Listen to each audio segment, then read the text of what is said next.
Halo teman-teman, selamat datang kembali di channel ini. Pernahkah kalian mendengar orang tua berkata, jangan biarkan rumah berantakan, nanti rezekinya seret.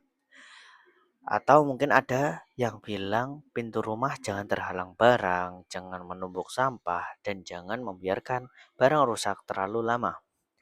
Sebagian orang menganggap itu hanyalah mitos. Namun dalam Feng Shui, hal-hal tersebut dipercaya dapat menghambat datangnya energi positif atau Qi.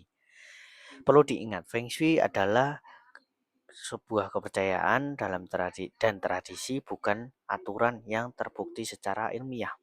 Meskipun begitu, banyak anjuran yang ternyata juga memiliki manfaat dari sisi kesehatan, keamanan, dan kenyamanan.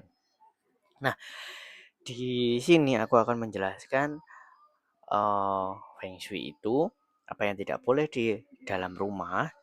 Aku tidak menyuruh kalian untuk percaya. Aku hanya ingin kalian ambil positifnya di setiap Feng Shui yang tidak boleh dilakukan dari segi kesehatan, keamanan, dan kenyamanan. Jadi kalian bisa melakukan ini dan diambil positifnya. Nah, apa saja yang sebaiknya dihindari menurut Feng Shui? Mari kita bahas satu per satu. Yang pertama, jangan menumpuk sampah di dalam rumah. Dalam Feng Shui, sampah melambangkan energi yang tidak lagi berguna. Jika dibiarkan menumpuk, dipercaya dapat menghambat masuknya energi positif. Dari sisi kesehatan, sampah yang menumpuk dapat menimbulkan bau tidak sedap, mengundang lalat, kecoa, semut, bahkan tikus. Kondisi ini juga meningkatkan risiko penyebaran kuman. Dengan rutin membuang sampah, rumah menjadi lebih sehat, nyaman, dan sedap dipandang.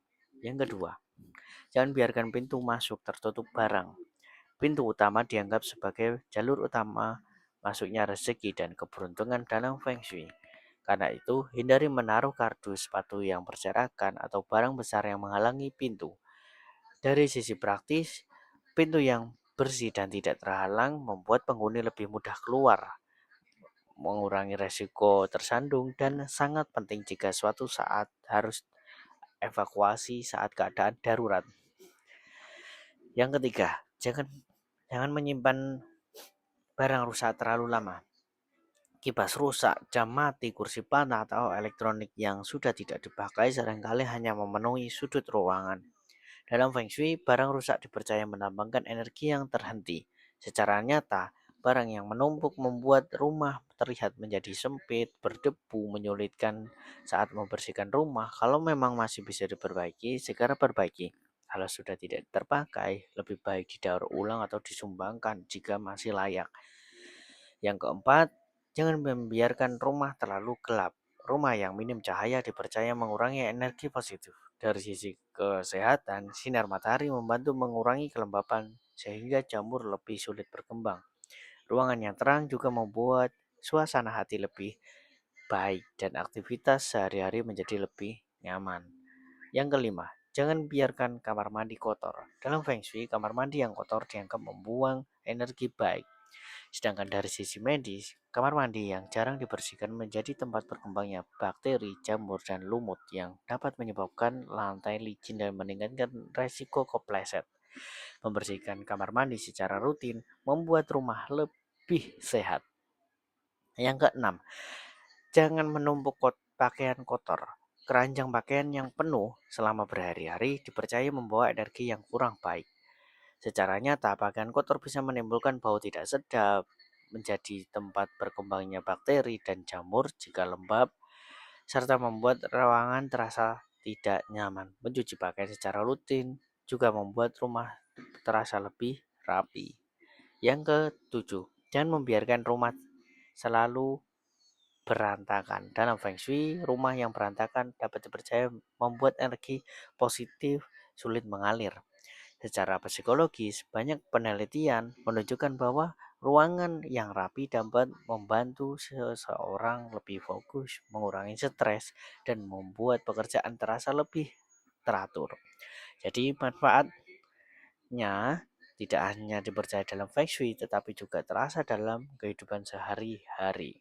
Yang kedelapan, rawat tanaman di dalam rumah. Tanaman hidup sering dianggap sebagai simbol pertumbuhan. Namun jika tanaman sudah mati atau layu, dan dibiarkan begitu saja dalam Feng Shui hal tersebut jadi kurang baik. Dari sisi lingkungan, tanaman yang dirawat dapat mempercantik rumah, sementara tanaman mati justru membuat rumah terasa terlihat kurang terawat. Teman-teman, percaya atau tidak, Feng Shui adalah pilihan masing-masing. Namun, banyak anjurannya yang sebenarnya sejalan dan dengan kebiasaan hidup bersih dan tertata. Rumah yang bersih membuat penghuninya lebih nyaman. Rumah yang rapi membuat pekerjaan lebih mudah. Rumah yang terang membuat suasana lebih menyenangkan. Kalau kemudian ada yang mengaitkannya dengan kelancaran rezeki, setidaknya rumah yang nyaman bisa membuat kita lebih semangat bekerja dan produktif, serta lebih tenang menjalani aktivitas setiap hari. Bagaimana menurut kalian? Apakah di rumah masih menerapkan aturan-aturan Feng Shui yang diajarkan orang tua atau kakek nenek? Tulis pendapat kalian di dalam komentar. Jangan lupa tekan tombol like, subscribe, dan aktifkan lonceng notifikasi agar tidak ketinggalan video menarik lainnya. Terima kasih sudah menonton, sampai jumpa di video berikutnya.